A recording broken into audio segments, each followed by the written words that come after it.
Florent Guéguin, bonjour. Vous êtes le directeur de la FNARS, c'est la Fédération des acteurs de la solidarité, un organisme qui regroupe 800 associations de lutte contre l'exclusion. Les dons ont reculé de 4%, de plus de 4% en 2018. Pourquoi ? Oui, c'est une baisse importante en 2018. C'est près de 150 millions d'euros qui ont été, entre guillemets, perdus par les associations suite aux baisses de dons. Il y a plusieurs explications à cela. D'abord, un certain nombre de réformes fiscales engagées par le gouvernement qui ont plutôt désincité aux dons. Il y a la suppression de l'impôt sur la fortune qui a finalement désincité les ménages les plus aisés qui étaient des gros donateurs à donner. Il y a aussi eu d'autres mesures en 2018, l'augmentation de la CSG qui a pu dissuader certains petits donateurs de donner aux associations de solidarité. Et puis, il y a aussi globalement un climat anxiogène sur le pouvoir d'achat.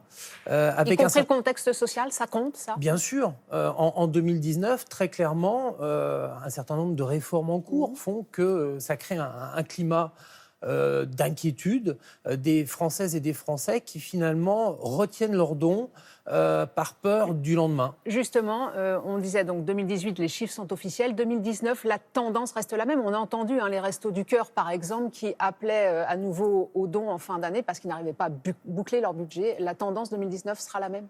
Oui, pour l'instant, on observe une tendance à la baisse, même si on n'a pas encore de chiffres globaux. On ne les aura qu'à la fin du premier trimestre 2020. On a plusieurs associations, vous avez cité les Restos du Cœur, mais moi j'ai aussi eu, par exemple, la Fondation Armée du Salut, qui m'a signalé une baisse des dons. Donc un certain nombre de grandes institutions caritatives qui voient les dons aux politiques de solidarité diminuer. Et finalement, si cette tendance se confirme, on va vers une crise grave du financement des politiques de lutte contre la pauvreté, puisque vous avez d'un côté la pauvreté qui augmente dans le pays. L'INSEE nous dit en 2018 plus 400 000, plus 400 000 personnes qui sont devenues pauvres en France. On voit une raréfaction des crédits publics. Par exemple, la suppression des emplois aidés a beaucoup pénalisé les associations de solidarité. Clairement, avec par exemple la suppression des emplois aidés, est-ce qu'aujourd'hui des associations, des plus petites structures, y compris en région, sont fragilisées, risquent même peut-être de disparaître aujourd'hui au bout de 2 ans de cette baisse des dons et de cette politique ? Bien sûr, il y a une fragilisation des associations liées à la suppression de près de 200 000 postes de contrats aidés depuis 2017, et notamment ces associations qui finalement vivent du bénévolat et qui pouvaient, avec les contrats aidés, avoir un permanent, ne l'ont plus. Oui, il y a des associations qui ferment, qui disparaissent, ou en tout cas qui voient leurs activités diminuer. Ça vaut aussi pour les grosses associations, s'agissant des emplois aidés. Nous, on utilise beaucoup d'emplois aidés dans les centres d'accueil pour les personnes sans domicile fixe, dans les centres de distribution d'aide alimentaire. Évidemment, ces centres n'ont pas fermé, mais ce sont des activités de solidarité en moins dans les associations. Mais est-ce qu'il y a aussi une difficulté, en particulier pour les associations de solidarité ? En clair, les associations qui sont tournées plus à but environnemental, visiblement, continuent à récolter des dons. Est-ce qu'aujourd'hui, la solidarité, les gens donnent moins ? En tout cas, ce qui nous inquiète, c'est cet effet ciseau entre l'augmentation de la pauvreté dans le pays, la baisse des dons, la diminution aussi des crédits publics. À un moment donné, on va, encore une fois, vers une crise du financement des politiques de lutte contre la pauvreté.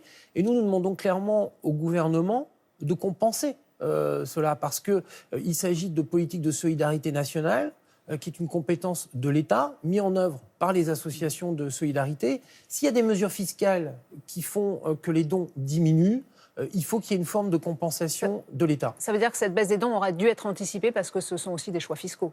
Absolument. Cette baisse n'a pas été anticipée. Nous, à ce stade, les associations, finalement, n'ont pas eu de compensation financière sur cette baisse de 4% en 2018 et qui semble se prolonger en 2019. Donc, clairement, il faut un sursaut de l'État là-dessus parce que, encore une fois, si on affaiblit les politiques de solidarité, ça va toucher tout le monde. Ça va d'abord toucher les personnes les plus en difficulté, mais au-delà, c'est toute la protection sociale qui est menacée par ce type de désengagement.